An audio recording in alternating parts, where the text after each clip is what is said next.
আজকে sea green দেখালাম একটা, নেভি ব্লু একটা দেখালাম, এটা ডার্ক ব্লু এর মধ্যে আরও একটা ব্লু শেডের মধ্যে পাবো ড্রেস। সো এটা হচ্ছে কালারটা, ক্যাটালগ পিকচারটা। সো কামিজটা হচ্ছে পুরোটি শিফলি ওয়ার্ক অ্যান্ড এমব্রয়ডারি কাজের মধ্যে থাকবে। আপনারা জাস্ট একটা ইনার সেট করে ফেলবেন নিচে, তাহলেই হয়ে যাচ্ছে। স্লিভসেও কিন্তু এমব্রয়ডারি অ্যান্ড সিকোয়েন্স থাকছে, এই যে সি, এটা হলো স্লিভসের পার্টটা। আর এইটা থাকছে আমাদের ব্যাক পোর্শন। এটা কালারটা না টুথ টাইপের কালারের মতো, ওরকম একটা ব্লু কালারের মতো।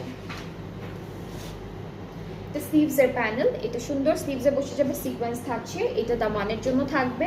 আর দুপাট্টাটা সে আগে যে ড্রেসটা দেখালাম ওইটার ম্যাটেরিয়ালের lawn plus organza mixed, light weighted embroidery plus সিকোয়েন্সের কাজ করা, খুব সুন্দর একটা দুপাট্টা। এই যে and trouserটা cambric and the price is only 5130 টাকা। সো 5130 টাকা হচ্ছে আফটার 5% অফের প্রাইসটা। খুবই সুন্দর ড্রেসেসগুলো, যার যেটা ভালো লেগে যাচ্ছে পেজ ইনবক্স করে ফেলেন, তাহলে অর্ডারটা কনফার্ম হয়ে যাবে। অ্যান্ড এইটার আরেকটা কালার আছে যেটা হচ্ছে একদম জাম কালার, একদম পুরোপুরি জাম কালার, ডার্ক পার্পল আর জাম।